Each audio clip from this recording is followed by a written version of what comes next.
Security Officer Grayson Holt blocks a well-dressed black woman at a federal building entrance. Your kind has no place in this building. One word from me and I could make you disappear. The woman remains motionless, her expression unreadable as she reaches into her purse. She produces an identification card, extending it with steady fingers. Holt snatches it, studies it for a second, then tosses it to the floor with a smirk. "Pick it up," he commands, watching as she slowly bends to retrieve her ID. "I don't care what fake ID you have. This is a secure federal facility." He gestures to a small table beside the security checkpoint. "Empty your purse. Everything." His eyes flick dismissively to other employees, all white, who stream past without inspection. The woman methodically removes each item, arranging them with precise movements while Holt hovers, scrutinizing every object with exaggerated suspicion. As she carefully repacks her belongings, she looks directly into Holt's eyes. "Do you know who I am?" she asks, her voice quiet but clear. Holt laughs, a harsh sound that echoes through the lobby. Just another nobody trying to be somebody. Little does he know, she's about to become his worst nightmare. Amara Cole steps through the revolving doors of the Philadelphia FBI field office at precisely 8:47 a.m. The newly appointed director has chosen business casual attire, charcoal slacks, and a navy blouse deliberately understated. Today isn't about flashing credentials or pulling rank. It's about seeing operations as they truly function when leadership isn't expected. Officer Grayson Holt stands at his post, 15 years of security service hanging from his belt in the form of an over-polished badge. His eyes track Amara the moment she enters, narrowing slightly as she approaches. This isn't his first encounter with someone who doesn't fit his mental image of who belongs. ID and purpose of visit, he demands without the courtesy of eye contact. Holt's mind races with assumptions. What's she doing here without an escort? Probably lost. Maybe cleaning staff who doesn't know which entrance to use. A quick series of flashes. Memory fragments from Holt's personnel file that will later surface. 3 complaints of excessive screening dismissed in 2022. 1 formal grievance mysteriously deleted from the system last year. A pattern systematic and undeniable. To Holt's right, a white businessman approaches security. "Morning, Jim," Holt calls, waving him through with a cursory glance at his badge. "How's that golf swing coming along?" A white woman follows, her purse uninspected as Holt buzzes her through with a smile. "Have a good one, Ms. Roberts." Holt turns back to Amara, his expression hardening. He beckons to his partner at the adjacent station. "Hey, Officer Daniel Reyes, got another one trying to slip through," he says, just loud enough for Amara to hear, probably cleaning staff who doesn't know her place. Officer Daniel Reyes glances up, a flicker of discomfort crossing his features before he shrugs noncommittally. Holt slides Elena's ID back across the counter. As she reaches for it, he deliberately lets it fall to the floor between them. His eyes lock with hers, challenging, expectant. As Amara bends to retrieve her ID, Holt doesn't realize he's just committed career suicide. Amara rises slowly, ID card pinched between her fingers. Her movements are deliberate, dignified, each second stretched taut with unspoken tension.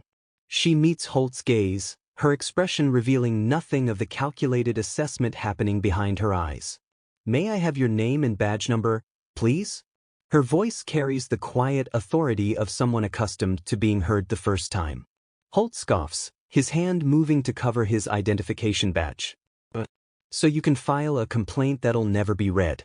The fluorescent lights catch the sweat beading along his hairline despite the building's aggressive air conditioning. Officer Daniel Reyes shifts his weight from one foot to another, eyes darting between Amara and his partner. His discomfort is palpable, but his silence is complicity distilled to its essence. "I have an appointment," Amara states, no defensiveness in her tone, just simple fact. "With who?" Holt demands, reaching for the desk phone. He deliberately misspells her name as he calls, watching her with performative suspicion. "No Amara Cole on today's list," he announces after a cursory conversation. "No appointment exists." "Check again," Amara suggests. "Perhaps under Director Cole." Holt's laugh comes too quickly, too loudly. "Listen, There's no appointment. You need to leave now or I'll have you removed for trespassing. His hand drifts toward his weapon, an unconscious tell of escalation. From across the lobby, a young analyst named Taylor looks up from a file, recognition dawning across their face. A memo circulated last week. Director Cole conducting surprise inspections throughout the month. Taylor takes a half step forward, then hesitates, mentally calculating personal risk against moral obligation.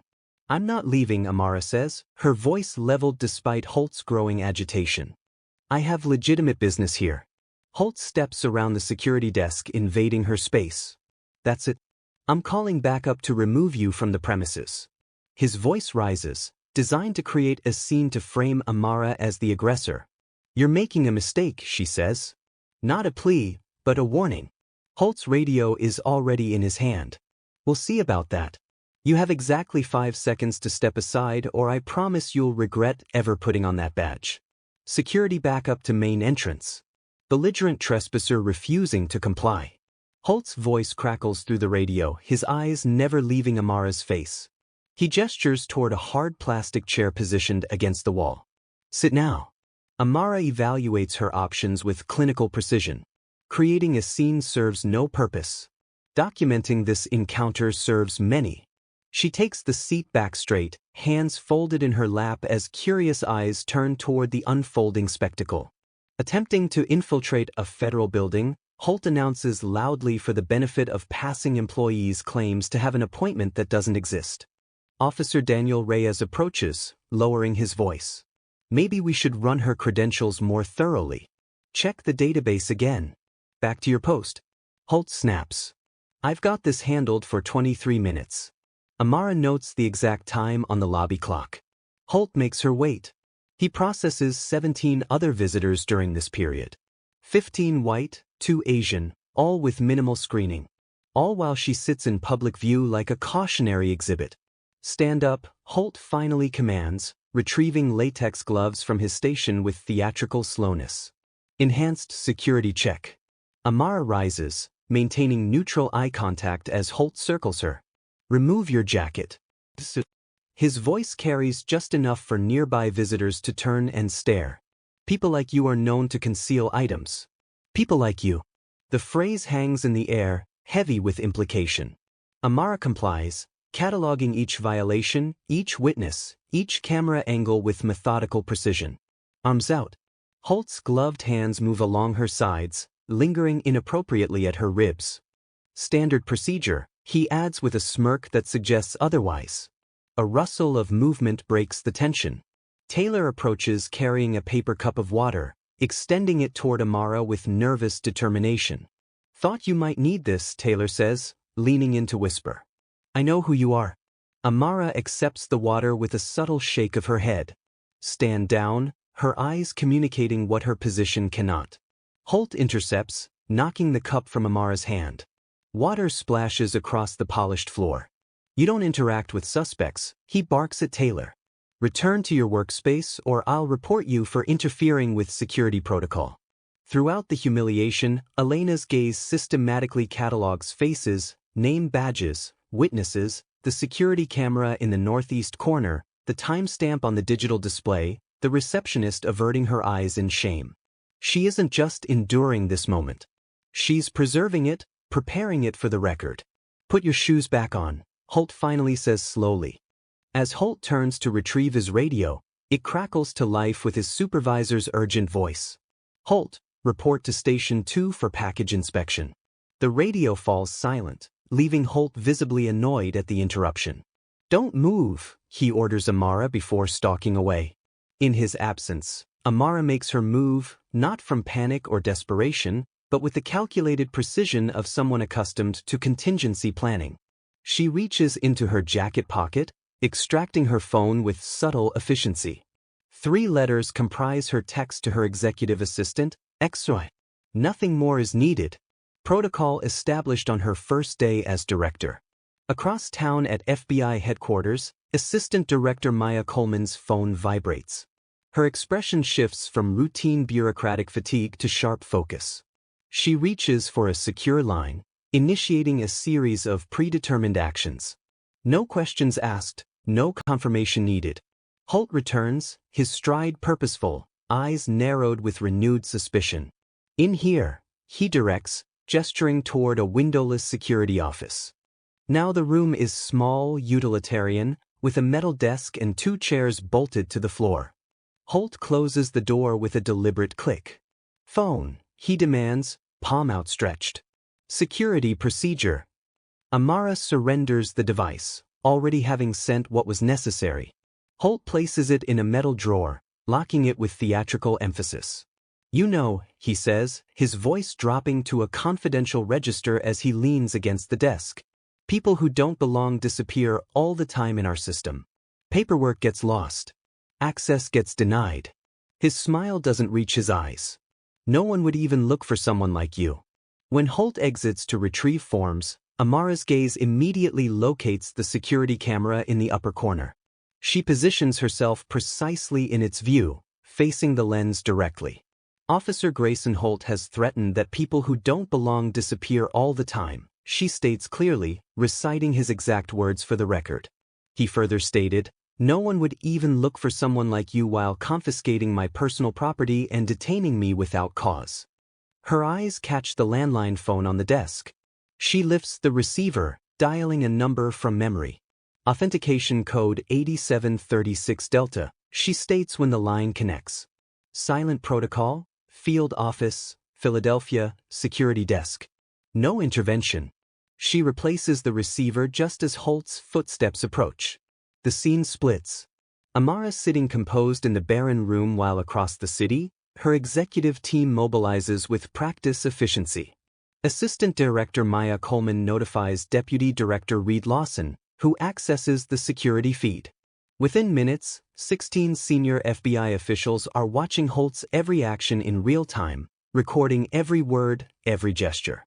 Lawson's finger hovers over the intervention button, then withdraws. He recognizes Elena's strategy. She's not just experiencing discrimination. She's documenting a systemic failure from the inside. Let it play out, he orders, per the director's instruction. Holt returns, smiling, unaware that every federal official who could end his career is now watching.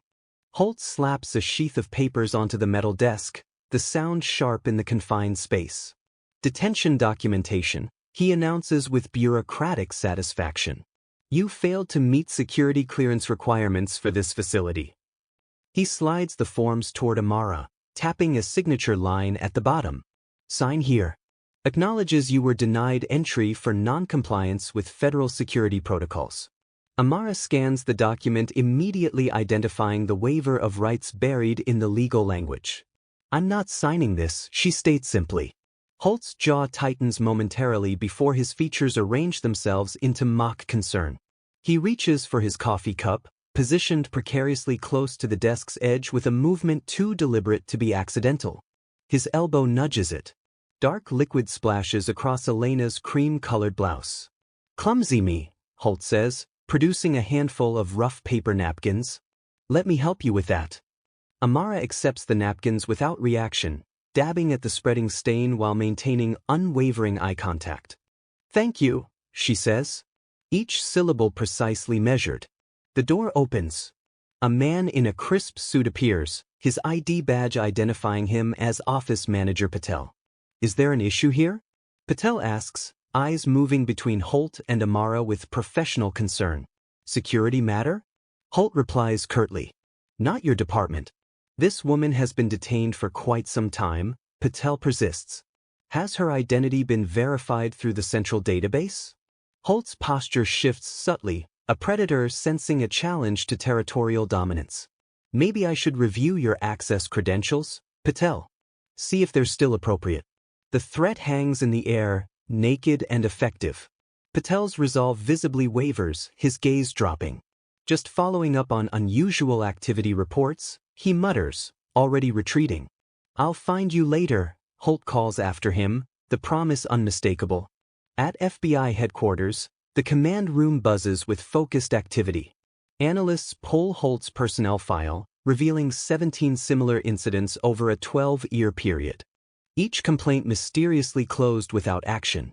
each connected through a labyrinth of bureaucratic misdirection to the same security contractor, Sentinel Secure International. Back in the small room, Holt turns to Amara. All pretense of professionalism abandoned. Now they're alone. Your kind always thinks the rules don't apply. Always looking for special treatment. His voice drops lower, but I'm here to make sure everybody gets exactly what they deserve. You know what happens to troublemakers in custody? Holt whispers, leaning too close. They have accidents. I need medical attention, Amara announces, one hand pressed against her chest. My heart is racing. I'd like a witness present. Holt studies her for signs of deception, his eyes narrowing. Convenient timing. No one's falling for that act. I'm not acting, Amara responds evenly. And denying medical care to a detainee is a violation of Section 4.7 of the Federal Security Protocols. Holt's surprise at her knowledge flickers briefly across his face before his mask of authority returns. Claiming medical distress to obstruct security procedures, he says, making a show of writing this down. Possible psychological instability noted. He's creating a paper trail, building his justification brick by careful brick. Amara observes this with the detached interest of someone watching a predictable play unfold exactly as anticipated. The door opens again. Officer Daniel Reyes enters, uncertainty written in the hesitant set of his shoulders. Any update on the verification? He asks, deliberately not looking at Amara. Still processing, Holt responds tersely. Why don't you make yourself useful and go monitor the east entrance? Officer Daniel Reyes shifts his weight, uncomfortably aware of his choices narrowing. Look, maybe we should just let her go with a warning. It's been over an hour. Are you questioning my judgment? Holt's voice rises. Calculated public humiliation deployed as a control mechanism. Because I can add insubordination to today's report if that's what you want. Officer Daniel Reyes' spine straightens momentarily before collapsing into acquiescence. No, just checking in. Then check out. Holt dismisses him with a flick of his wrist. As Officer Daniel Reyes retreats, Holt turns his attention to Elena's purse, still on the desk between them. Time for additional screening. He appends the bag. Personal items cascading across the metal surface. His fingers sift through her possessions with invasive deliberation. A wallet, keys, a protein bar, a small notebook. At the bottom, a plastic card with the FBI logo catches his attention. Well, he says, holding it up. Fake federal ID. That's a serious offense. The card is clearly marked FBI athletic facilities, but Holt chooses to see only what serves his narrative. Impersonating a federal officer. Now we're getting somewhere. Taylor appears in the doorway holding a file folder. Sir, I have information regarding did I call for you? Holt cuts them off. One more interruption and you can clean out your desk. Understood. Behind Taylor, Patel returns with another man. Assistant Security Director Nolan Brooks. Holt. Assistant Security Director Nolan Brooks says, his tone neutral but authoritative. What's the status here? Holt stands straighter, addressing a superior but maintaining his dominance display. Potential security breach. Subject attempted entry with falsified credentials, then presented a counterfeit FBI identification. I'm preparing charges. Chin frowns. Have you run her information through NCIC? I know how to do my job, Holt replies, an edge creeping into his voice. Maybe you should be more concerned about the contractor renewal evaluations coming up next month. I hear my uncle is quite interested in performance reviews this quarter. The implied threat hangs in the air. Holt's uncle, Senior Vice President at Sentinel Secure, the security contractor that employs them all. Assistant Security Director Nolan Brooks's expression hardens, but he steps back, choosing his battle carefully. Keep me updated, he says, retreating with Patel in tow. Amara notices the security camera's indicator light change from steady red to blinking. Executive override activated. Holt positions himself at the computer terminal, fingers flying across the keyboard with bureaucratic efficiency. Preparing your removal documentation, he announces, satisfaction evident in the upward curl of his mouth. You'll be blacklisted from all federal facilities permanently. He reaches for the desk phone, dialing with theatrical deliberation. This is Officer Grayson Holt at the Philadelphia Federal Building. I need local police assistance with a trespasser impersonating a federal agent. He recites the address, adding, "Approach with caution. Subject has shown signs of instability." Officer Daniel Reyes appears at the doorway again, determination temporarily overcoming his usual difference. "Holt, I've been checking her credentials more thoroughly." He holds up a printout. "There are inconsistencies with your report. The name matches an active federal." "Give me that." Holt interrupts, snatching the paper and scanning it briefly before crumpling it into his pocket. "Your security access is temporarily suspended." Officer Daniel Reyes. "Surrender your badge until this situation is resolved." Officer Daniel Reyes hesitates, hand moving protectively toward his identification. "Now," Holt demands, palm outstretched. "Or explain to your wife how you lost pension eligibility 6 months before retirement." The threat lands with precision. Officer Daniel Reyes slowly unpins his badge, placing it in Holt's waiting hand before retreating. Defeat evident in every line of his body. Now wielding both their authorities, Holt returns to the computer with renewed vigor. "Let's make this official," he announces, typing rapidly while narrating his fabrications aloud. "Subject exhibited aggressive behavior when approached, refused to comply with standard security measures, verbally threatened officer when asked for identification." Amara watches him create his alternate reality. Each keystroke digging his professional grave deeper, she decides to use his momentum against him. "Why are you doing this?" she asks, her tone genuinely curious rather than confrontational. Holt pauses, momentarily thrown by the question's simplicity. "Doing what?" "My job. Treating me differently than the others who entered this building." His fingers hover above the keyboard. "I'm applying proper security protocols to a suspicious individual." "What made me suspicious?" Amara presses gently.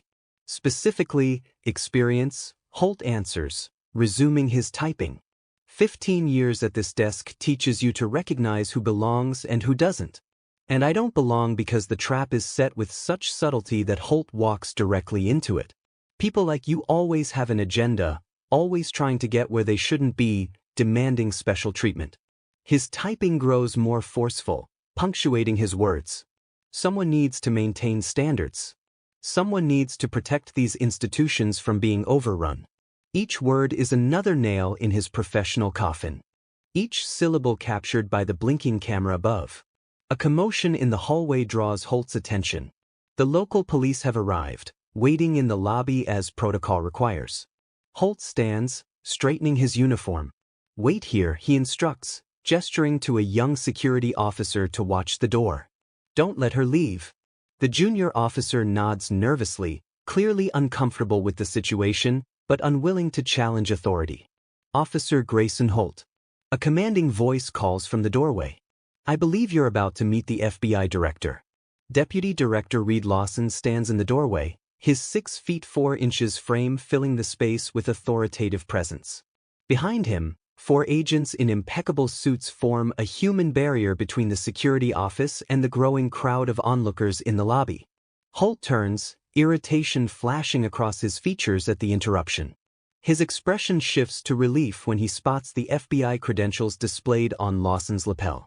"Sir," Holt says, straightening his posture. "Thank you for responding so quickly. I've detained a woman attempting to infiltrate your facility with falsified credentials." Lawson says nothing, simply steps aside, creating space for Holt to continue digging his professional grave.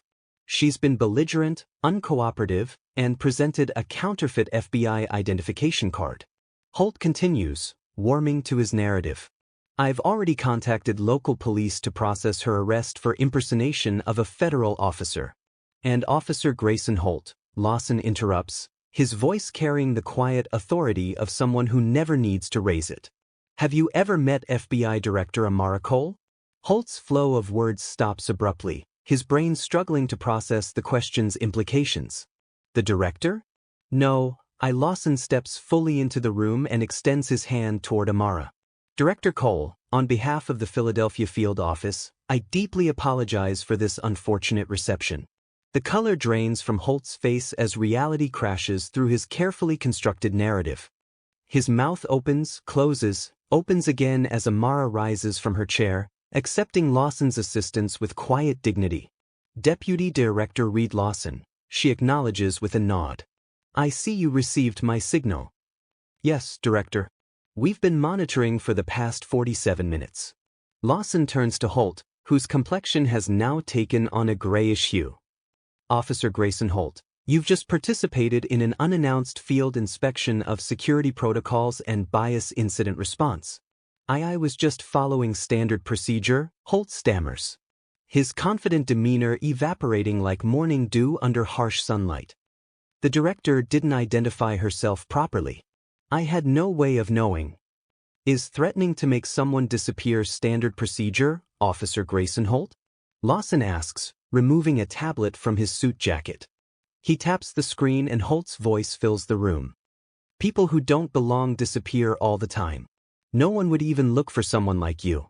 Holt's eyes dart frantically around the room, settling on the security camera he'd forgotten in his power play. The blinking light now seems to mock him with each pulse. Amara steps forward, her presence filling the small space despite her modest stature. When she speaks, her voice carries the weight of institutional authority and personal resolve. Officer Grayson Holt, in the past 90 minutes, you have committed 17 separate violations of federal security protocols, 11 violations of civil rights statutes, for instances of abuse of authority, and 3 documented acts of intimidation against fellow security personnel. She lists each offense with methodical precision, like a prosecutor delivering a closing argument. What you don't know, she continues, is that this field office has registered the highest number of discrimination complaints in the Bureau over the past 18 months. Complaints that mysteriously disappear from the system within days of filing. Her gaze is unwavering, unflinching. Your behavior today wasn't just witnessed by everyone in this room. It was the final piece of evidence in a 6-month investigation into systemic discrimination within federal security contractors. Holt's gaze darts to Officer Daniel Reyes, who stands in the doorway with a mixture of vindication and disbelief etched across his features, to Taylor, whose earlier attempts to intervene now register as acts of moral courage, to Patel and Assistant Security Director Nolan Brooks, observing from a safe distance, their faces unreadable. I was just doing my job, Holt whispers, the words hollow even to his own ears. No, Amara corrects him with quiet certainty. You were abusing your position to indulge personal prejudice, and you've been doing it for years. Lawson gestures to 2 agents who step forward.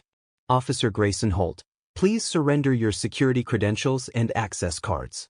You are being placed on administrative leave pending full investigation. As the badge is unpinned from his chest, the weight of consequences finally registers in Holt's eyes. The sudden vertiginous drop of a man who has just stepped off a cliff he didn't know was there. This isn't just about you, Officer Grayson Holt, Director Cole says calmly. This is about everyone who enabled you, and I have a list. The Philadelphia field office transforms into a hive of controlled chaos over the next 72 hours. FBI teams in crisp suits move through the security department with methodical precision, audit tablets in hand. They review access logs, security footage archives, and complaint records with the focused intensity of archaeologists uncovering a long-buried civilization. Holt sits alone in his apartment, tie loosened, shirt rumpled from 18 sleepless hours. His phone vibrates against the coffee table. The 7th call from Sentinel Secure executives in as many hours. He stares at the screen without reaching for it, watching it buzz itself into silence. The message that follows is succinct. Do not speak to anyone. Legal representation en route.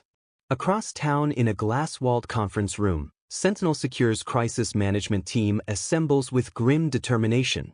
Senior Vice President Holt, Officer Holt's uncle, paces the perimeter while corporate attorneys spread documents across the polished table surface.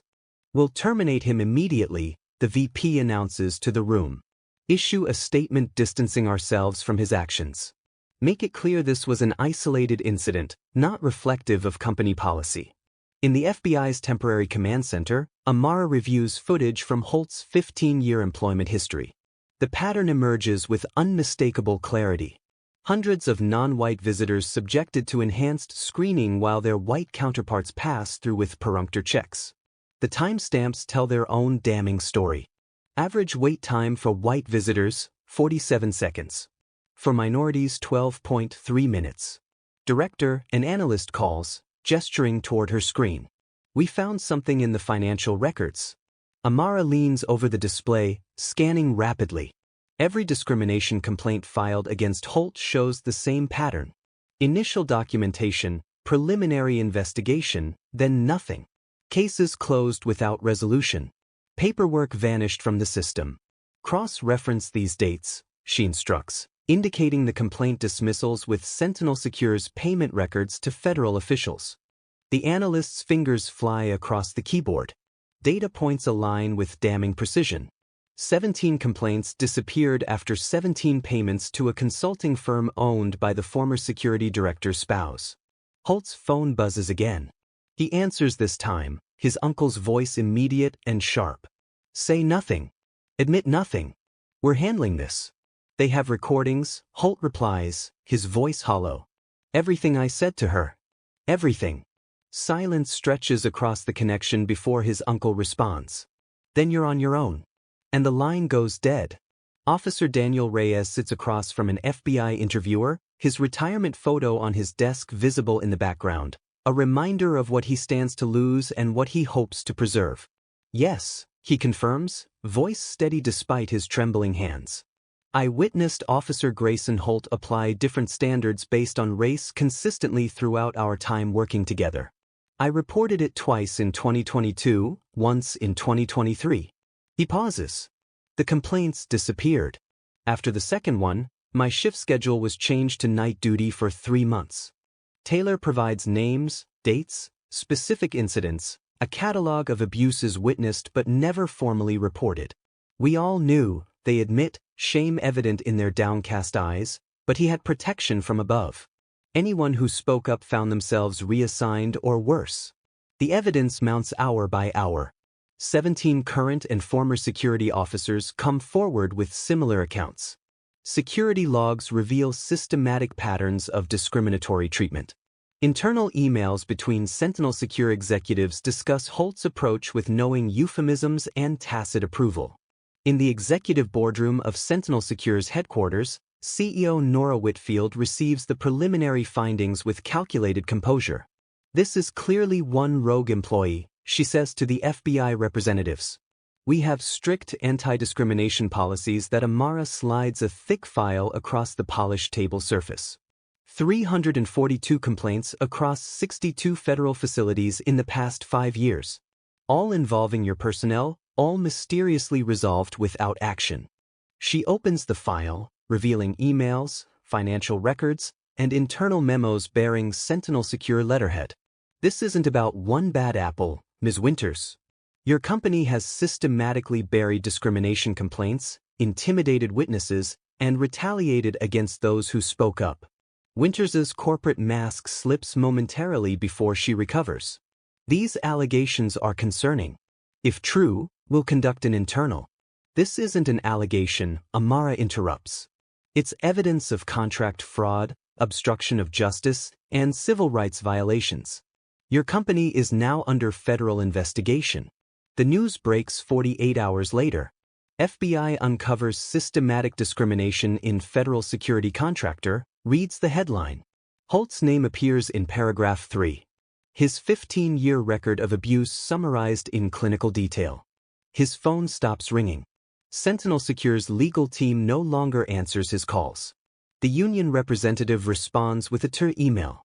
Given the overwhelming evidence, we cannot provide representation in this matter. As Holt watches the scandal unfold on his television, more stories emerge. Security officers at facilities across the country come forward with similar accounts. Former employees reveal pressure from management to scrutinize certain profiles more intensively than others. The public reaction is swift and unequivocal. Protests form outside Sentinel Secure headquarters. Government oversight committees announce emergency hearings. 3 major federal agencies suspend their contracts pending investigation. Holt turns off the TV, the silence of his apartment pressing against him like a physical weight. The doorbell rings, an unexpected sound in his self-imposed isolation. Through the peephole, he sees two figures in dark suits, their posture unmistakably official. Federal agents stand on his doorstep, warrant in hand. The consequences of years of unchecked power abuse finally crystallizing into this moment of reckoning. As Holt opens the door, he realizes too late that his uncle has already struck a deal to save himself. The federal administrative hearing room hums with restrained energy. Morning light filters through high windows, illuminating dust motes that drift like suspended time across the polished wood panels. Holt sits alone at the respondent's table, his court-appointed union representative maintaining a careful 6 inch of separation between them. Physical distance mirroring professional disavowal.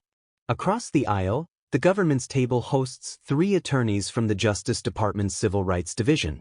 Their preparations methodical and unhurried. They don't glance Holt's way. They don't need to. Their case rests in the 12 evidence binders stacked between them, each page a brick in the wall being built around Holt's career. The side door opens. Sentinel Secure's legal team enters, taking seats in the galley rather than at Holt's table. Their message is unmistakable. He stands alone. All rise. The bailiff announces as the 3-member panel enters. The administrative judge, flanked by representatives from the Office of Personnel Management and the Equal Employment Opportunity Commission, takes her seat at the elevated bench. In the matter of security clearance revocation and employment termination for Officer Gregory Holt, she begins, her voice betraying no emotion. This panel will hear evidence regarding allegations of civil rights violations, abuse of authority, and falsification of federal records. Holt's representative rises, his demeanor already telegraphing defeat. My client wishes to enter a statement of mitigating circumstances, Your Honor, while not disputing the recorded evidence. Officer Grayson Holt maintains that he was following established, if unofficial, protocols consistent with his training. And Your Honor, the lead justice attorney interrupts, rising smoothly. Before the respondent attempts to distribute responsibility, we would like to present evidence that his actions were not only deliberate, but represented a pattern spanning 15 years of employment. The first witness called is Officer Daniel Reyes, Holt's former partner. He avoids eye contact as he takes the stand, his posture that of a man carrying a heavy burden he's eager to set down. Officer Daniel Reyes, the attorney begins, in your 14 years working alongside the respondent, did you observe differential treatment of visitors based on race or ethnicity? Officer Daniel Reyes clears his throat. Yes, consistently. And what happened when you reported these observations? The first time I was told to learn how real security works. The second time my shift was changed to nights for 3 months. After that, he pauses, shame evident in his downcast eyes. I stopped reporting it. Throughout the morning, the testimony builds. Taylor describing Holt's intimidation tactics. Patel recounting how security complaints mysteriously vanished after being forwarded to Sentinel Secure Management. A parade of former visitors sharing similar experiences of humiliation and discrimination at Holt's checkpoint. After lunch recess, the panel views the compiled video evidence, a devastating montage spanning years, showing Holt's systematic pattern of differential treatment. The timestamps tell their own damning story. White visitors processed in under a minute. Minorities detained for extended random screenings. When Holt finally takes the stand, desperation has replaced his former arrogance. His eyes dart around the room, searching for a sympathetic face and finding none. I was just being thorough, he insists, voice cracking under pressure. Security requires judgment calls. Some profiles require additional scrutiny based on statistical risk factors. What specific risk factors led you to detain Director Cole? The attorney asks. Holt hesitates, the trap evident but unavoidable. She didn't look like she belonged there. Didn't look like she belonged? The attorney repeats, letting the words hang in the air. And what exactly does someone who belongs in a federal building look like? Officer Grayson Holt. The question remains unanswered as the attorney plays the recording of Holt's threats to make Amara DeSapp. In the days that followed, the investigation moved at lightning speed.